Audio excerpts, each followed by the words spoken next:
बहुत बहुत स्वागत है आप सभी का आपके अपने YouTube channel Shukla study point में। मैं शिवम शुक्ला आप सभी दोस्तों का हार्दिक स्वागत करता हूं। आज के वीडियो के माध्यम से हम लोग चर्चा करेंगे शिक्षा शास्त्र के बारे में। शिक्षा शास्त्र के पेपर 2 से बनने वाले बहुत ही महत्वपूर्ण दीर्घ उत्तरीय प्रश्न के बारे में, लघु उत्तरीय प्रश्न के बारे में जानने का प्रयास करेंगे। मॉडल पेपर है 2024-25 का। जो 5 प्रश्न मैं आज की वीडियो के माध्यम से डिस्कस करूंगा, ये पांचों के पांचों प्रश्न आपकी परीक्षा में आने वाले हैं, ये बात ध्यान रखेंगे। यानी 100% ये क्वेश्चंस आपकी परीक्षा में आएंगे, चाहे अति लघु उत्तरीय में, चाहे लघु उत्तरीय में, चाहे दीर्घ उत्तरीय में।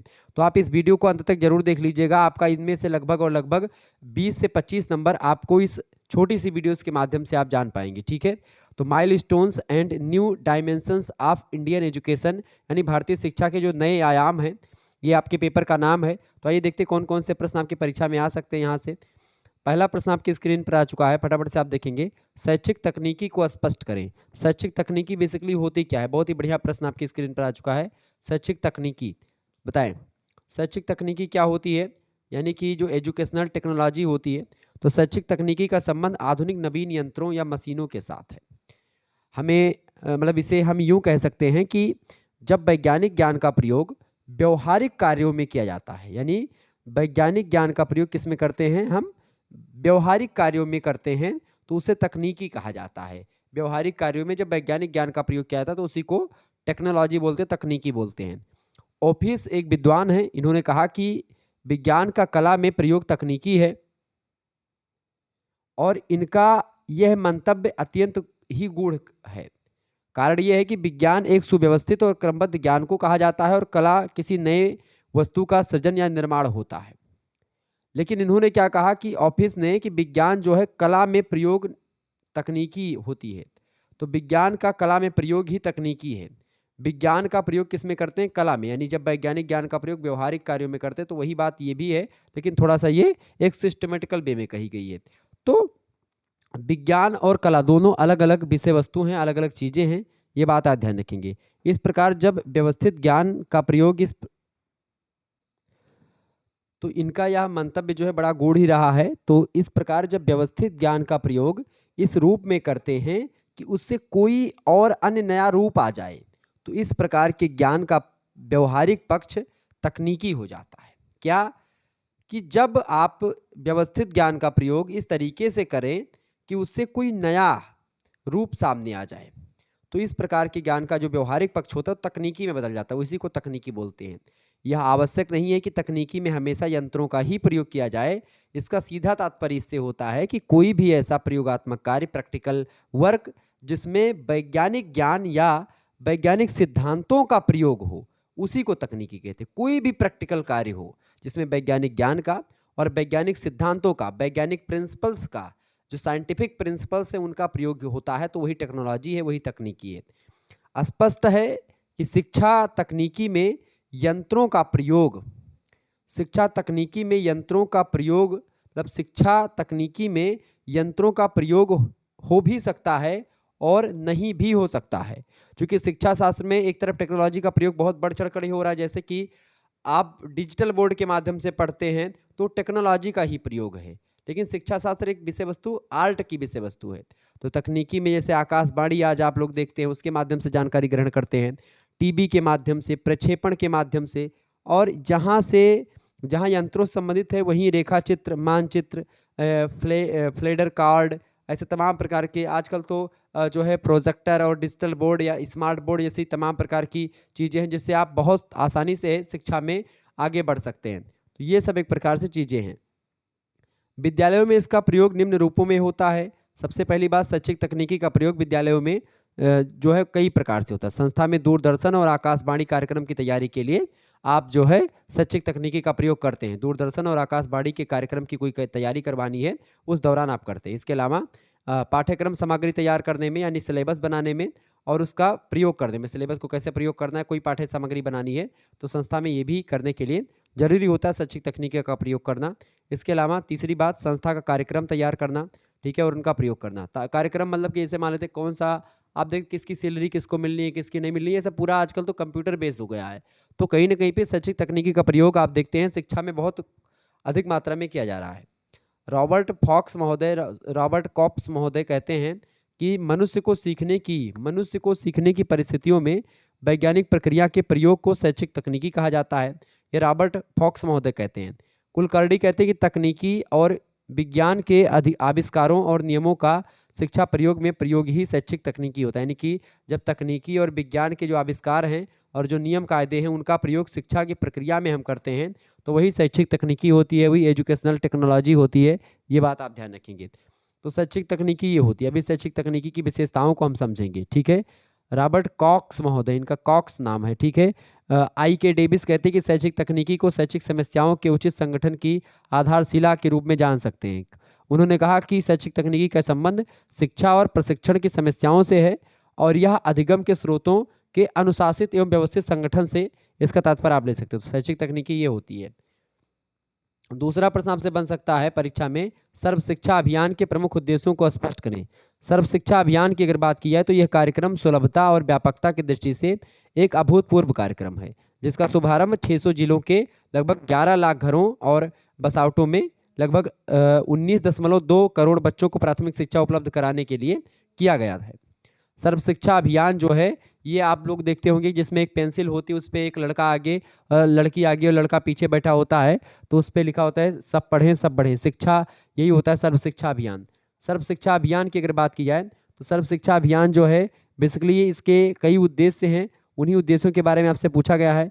सर्व शिक्षा अभियान जो है पिछले वर्ष में विश्व सम्मेलनों में अंतर्राष्ट्रीय संगोष्ठियों के माध्यम से अंतर्राष्ट्रीय समुदाय के लिए, सबके लिए शिक्षा, जिसको EFA बोलते हैं, ठीक है, उसके पद को पुनः परिभाषित विकासशील देशों को इसकी प्रगति के लिए प्रेरित किया गया।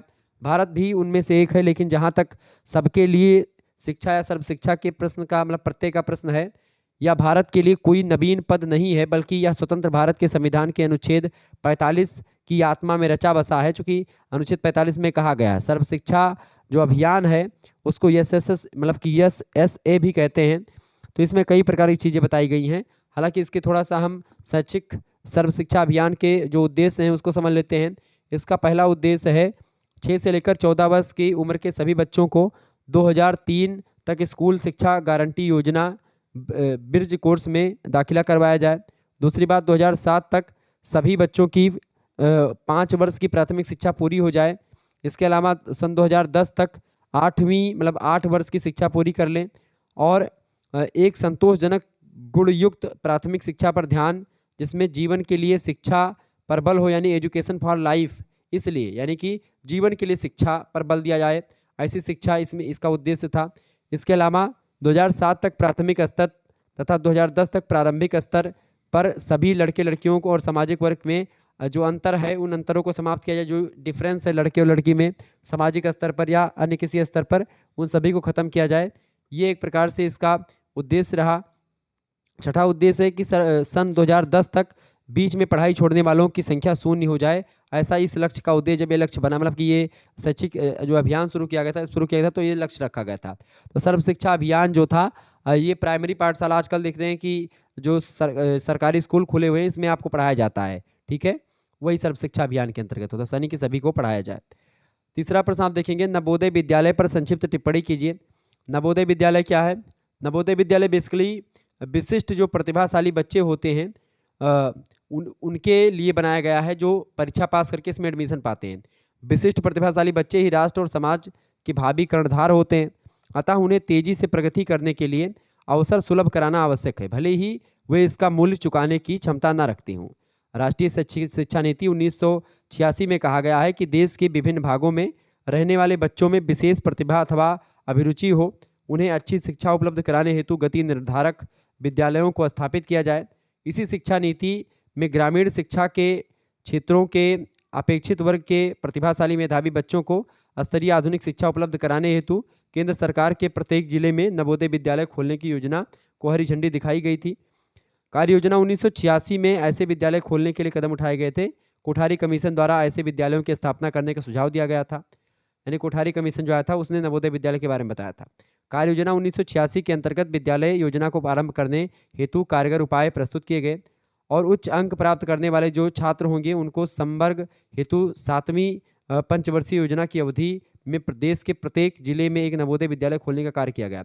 नवोदय विद्यालय में आप कक्षा 5 के बाद में एडमिशन पा सकते हैं, यानी कक्षा 6 में आप एडमिशन इसमें पा सकते हैं और कक्षा 9 में पा सकते हैं, और भी इसके कई कारण हैं।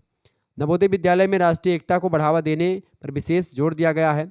नवोदय विद्यालय योजना अनुसार देश के एक भाग के बच्चों को दूसरे भाग में ले जाकर के उन्हें दूसरे बच्चों के साथ रखा जाता है, ताकि परंपरागत, धार्मिक, सामाजिक और आर्थिक बाधाएं जो हैं उससे ऊपर उठ करके बहुमुखी विकास हो बच्चे का, और सच्चे भारतीय नागरिक के रूप में वो बच्चे विकसित हो पाएँ और आगे बढ़ पाएँ। ठीक है, तो ये होता है नवोदय विद्यालय का एक प्रकार से उद्देश्य। तो नवोदय विद्यालय के बारे में आप लोगों ने जाना। नवोदय विद्यालय ये होता है आपका, इसलिए प्रत्येक नवोदय विद्यालय में लगभग 30% छात्रों का स्थानांतरण एक भाषाई क्षेत्र से दूसरे भाषाई क्षेत्र में और एक नवोदय विद्यालय से दूसरे नवोदय विद्यालय में किया जाता है। नवोदय विद्यालय की में अगर बात किया है तो इससे क्या होता है कि जिससे अलग अलग भाषाएं बच्चे सीखते हैं और बच्चों की जो प्रतिभा होती है वो निखरती है और बच्चे आगे बढ़ते हैं। क्लियर? आगे देखेंगे अगला प्रश्न आपसे बन सकता है। प्रश्न आपकी स्क्रीन पर आ चुका है, ये प्रश्न आप देखेंगे, बहुत ही महत्वपूर्ण प्रश्न है। तो ये प्रश्न आपकी स्क्रीन पर आ चुका है, चौथा नंबर प्रश्न है। प्रश्न आप देखेंगे, प्रश्न है आप वनस्थली विद्यापीठ की शिक्षण विशेषताएं बताएं। देखिए विद्यापीठ जो शिक्षण है, वनस्थली विद्यापीठ की शिक्षण की कई विशेषताएं हैं। जैसे कि पहली विशेषता इसकी कौन सी है?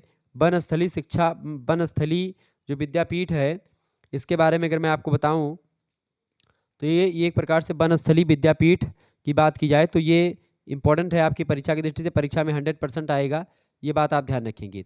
ये 5 कार्यक्रम जो है इसमें मुख्य रूप से होते हैं। एक तो बौद्धिक शिक्षा, एक व्यवहारिक शिक्षा, एक शारीरिक शिक्षा, एक कला की शिक्षा और एक नैतिक शिक्षा।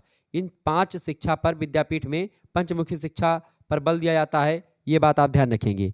वनस्थली शिक्षा का उद्देश्य है कि मानवीय गुणों का विकास किया जाए, सामाजिक कुप्रथाओं का अंत किया जाए, राष्ट्र प्रेम की भावना का विकास किया जाए, विभिन्न संस्कृतियों का तुलनात्मक ज्ञान जो है एक प्रकार से किया जाए, अध्ययन किया जाए, अधिकारों एवं कर्तव्यों का ज्ञान लिया जाए, सर्वांगीण विकास हो बच्चे का, नारियों की प्रगति हो, ऐसे तमाम प्रकार के उद्देश्य इसके रखे गए हैं। तो वनस्थली शिक्षा मतलब वनस्थली विद्यापीठ की शिक्षण विशेषताओं की अगर बात की है तो पहली विशेषता, इस विद्यापीठ में कन्याओं और अध्यापक अध्यापिकाओं सभी के लिए खादी पहनना अनिवार्य है, पहली बात। तो वनस्थली विद्यापीठ में खादी के वस्त्र पहनना आपको अनिवार्य है, पहली बात। दूसरी बात, यहाँ शिक्षा भारतीय आदर्शों और भारतीय संस्कृति की मान्यताओं के अनुसार दी जाती है, दूसरी बात। तीसरी बात, यहाँ छात्राओं के लिए कताई बुनाई अनिवार्य है, उन्हें सामान्य उत्तरदायित्व सौंपे जाते हैं और वे निजी और घरेलू कार्य स्वतंत्रता पूर्वक करती हैं वनस्थली विद्यापीठ में। तो ये भी बिल्कुल इसका विशेषता है। चौथी विशेषता ये है वनस्थली विद्यापीठ की कि कन्याओं को ग्रामों में सामाजिक और सामुदायिक कार्य करना आवश्यक है, इसमें बताया गया है। पांचवी बात, छात्राएं छात्रावास में सामुदायिक जीवन व्यतीत करती हैं और उनमें कोई वर्ग भेद नहीं होता है इसमें, ये बात भी ध्यान रखेंगे। तो ये भी वनस्थली विद्यापीठ की क्या है? विशेषता है। छठी विशेषता विद्यापीठ की कि विद्यापीठ में कन्याओं के शारीरिक कार्यक्रम होते हैं और उनमें राष्ट्रीयता तथा देशभक्ति की भावना का विकास उत्पन्न किया जाता है शारीरिक कार्यक्रम के माध्यम से। इसके अलावा वनस्थली विद्यापीठ में जो परीक्षाएं होती, परीक्षाओं पाठ्य चर्चाओं बड़े नियमित और कठोरता से घंटों घंटों तक चलते रहते हैं और घंटे घंटों तक चलने वाले कार्यक्रमों की प्रधानता ना हो करके, एक मिनट, प्रश्न मतलब ये क्या है पॉइंट, यहाँ परीक्षाओं पाठ्यचर्याओं बड़े नियमित और कठोरता से घंटों चलने वाले कार्यक्रमों की प्रधानता ना हो करके घर के समान सहयोग देने वाले श्रेष्ठ वातावरण वाले कार्यक्रम यहाँ पर होते हैं, जिससे कोई उबन या कोई घुटन ना महसूस हो। इसके अलावा यहाँ पाठ्यचर्याओं के अतिरिक्त परिवार संबंधी कार्य, भोजन बनाना, गेहूँ पीसना, इन सभी का आयोजन भी किया जाता है। तो ये वनस्थली जो है विद्यापीठ की विशेषताएं थी शिक्षण की। तो ये एक प्रकार से बड़ा इंपॉर्टेंट प्रश्न है, आपकी परीक्षा में पूछा जा सकता है। आगे प्रश्न आपके स्क्रीन पर आ चुका, फटाफट से आप लोग देखने का प्रयास करेंगे। शैक्षिक तकनीकी की विशेषताएं क्या हैं बताएं, प्रश्न आपके स्क्रीन पर आ सकता है। शैक्षिक तकनीकी की विशेषताओं की अगर बात करें तो इसकी कई विशेषताएं हैं। किसकी? शैक्षिक तकनीकी की। कौन कौन सी विशेषताएं भैया शैक्षिक तकनीकी की? देखें सभी लोग, देखें एजुकेशनल टेक्नोलॉजी की। तो शैक्षिक तकनीकी मानवीय एवं गैर मानवीय माध्यमों या साधनों से संयुक्त एक ऐसी प्रक्रिया है जो शिक्षा व्यवस्था को प्रभावकारिता में वृद्धि करती है। शैक्षिक तकनीकी की विषय परिभाषाओं के अवलोकन के आधार पर इसकी प्रमुख विशेषताएं हैं वो निम्नलिखित हैं। पहली विशेषता है शैक्षिक तकनीकी की कि शैक्षिक तकनीकी जो होती है शैक्षिक तकनीकी क्या होती है भैया? शैक्षिक तकनीकी शिक्षा और शिक्षण में विभिन्न वैज्ञानिक अन्वेषणों यानी खोजों और यंत्रों का अनुप्रयोग और उनके क्रियाविधि के ज्ञान और कौशल की प्राप्ति का विज्ञान है। क्या है भैया? तो ये शैक्षिक तकनीकी शिक्षा और शिक्षण में विभिन्न वैज्ञानिक अन्वेषण माने खोज और यंत्रों का अनुप्रयोग एवं उनके क्रियाविधि के ज्ञान और कौशल की प्राप्ति का विज्ञान है, बिल्कुल है। इसके अलावा शैक्षिक तकनीकी में सामाजिक, वैज्ञानिक, मानविकी और प्रबंधकीय या शासकीय विषयों, इन सभी विषयों के प्रमुख सिद्धांतों को अपना करके तमाम प्रकार के जो प्रिंसिपल्स हैं सामाजिक, वैज्ञानिक, मानविकी, प्रबंधकीय, मैनेजमेंट से रिलेटेड, ये सब अपना करके शिक्षण के व्यवहारिक उद्देश्यों की प्राप्ति करी जाती है। तो शिक्षा के व्यवहारिक उद्देश्यों की प्राप्ति तमाम प्रकार के टेक्नोलॉजी के माध्यम से हम लोग करते हैं इसमें। इसके अलावा तीसरी विशेषता, शैक्षिक तकनीकी विविध शैक्षिक समस्याओं के समाधान में उपयोगी होती है। जो शिक्षा से रिलेटेड समस्याएं आती हैं, उन समस्याओं के समाधान में शैक्षिक टेक्नोलॉजी जो होती है, एजुकेशनल टेक्नोलॉजी, वो मदद करती है। इसके अलावा शैक्षिक तकनीकी जो होती है, अधिगम एवं शिक्षण हेतु उपयुक्त परिस्थितियों के निर्माण में सहायक होती है। तो शैक्षिक तकनीकी अधिगम यानी सीखने में, और शिक्षण हेतु यानी कि ट्रेनिंग के लिए ये बड़ी उपयोगी होती हैं। पांचवा प्रश्न है, शैक्षिक तकनीकी शिक्षा शास्त्र का एक अभिन्न अंग और क्षेत्र भी है आजकल वर्तमान में, ठीक है। इसके अलावा शैक्षिक तकनीकी में विज्ञान और तकनीकी का शिक्षा पर पड़ने वाले प्रभाव का अध्ययन किया जाता है। तो शैक्षिक तकनीकी में विज्ञान और तकनीकी का शिक्षा पर पड़ने वाले प्रभाव का अध्ययन किया जाता है, ये भी इसकी विशेषता है। सातवीं विशेषता यह है कि शैक्षिक तकनीकी एक निरंतर और विकासशील एवं प्रयोगपरक व्यवहारिक अध्ययन है, ठीक है। तो क्या है, एक निरंतर विकासशील और प्रयोगपरक, यानी प्रयोग इसमें किया जाता है, प्रैक्टिकली व्यवहारिक अध्ययन है ये, ठीक है, शैक्षिक तकनीकी। इसके अलावा शैक्षिक तकनीकी शिक्षण और अधिगम को सरल बनाता है, सुगम बनाता है, प्रभाव उत्पादक बनाता है और बोध्यपरक मतलब जानने योग्य बनाता है, प्रभाव उत्पादक यानी ये जो है इम्पैक्टफुल बनाता है, सुगम सरल बनाता है, ठीक है, ताकि आप उसको पढ़ें अच्छे तरीके से समझ में भी आ जाए।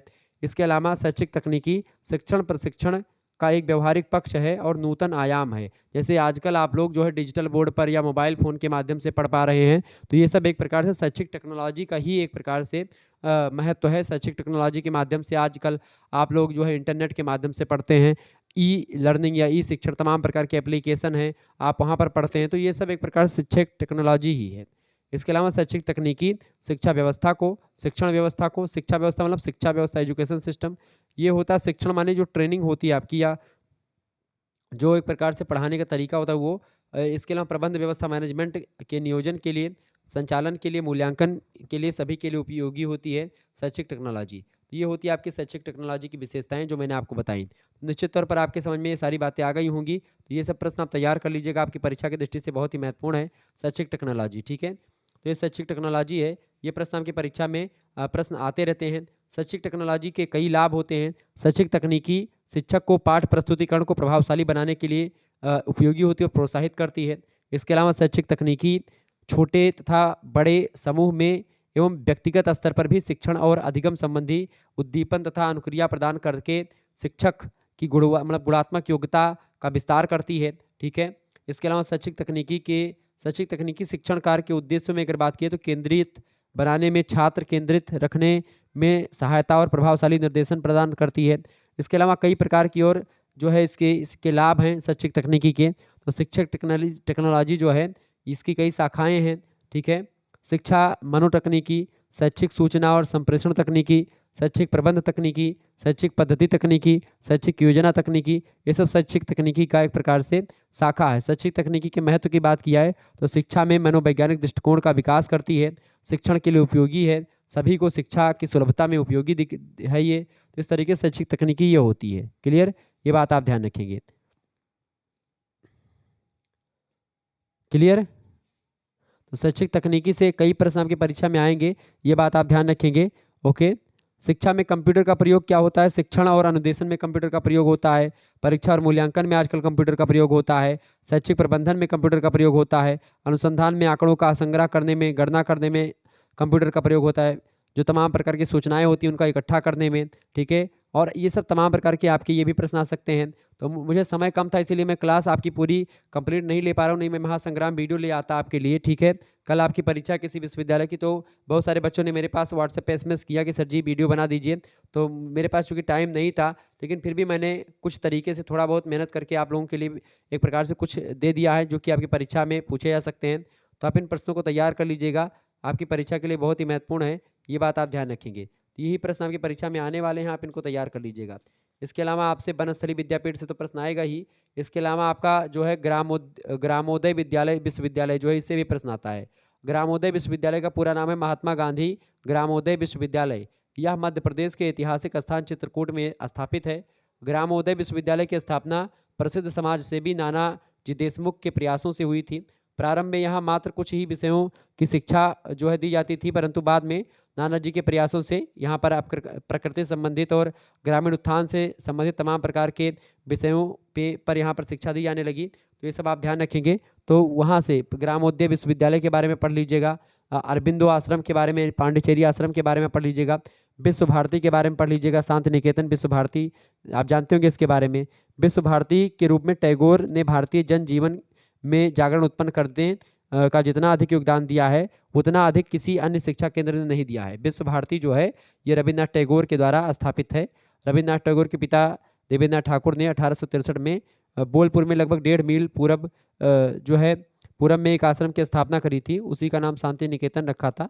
बाद में इसको विश्व भारती के नाम से जाना गया। ठीक है, ये बात आप ध्यान रखेंगे। मिलते हैं फिर नेक्स्ट वीडियो में, तब तक के लिए जय हिंद जय भारत। आप सभी का बहुत बहुत धन्यवाद हमारे से जुड़ने के लिए। इसी प्रकार से अपना प्यार हमेशा बनाए रखेंगे। Okay, good night, I love you, बहुत बहुत धन्यवाद।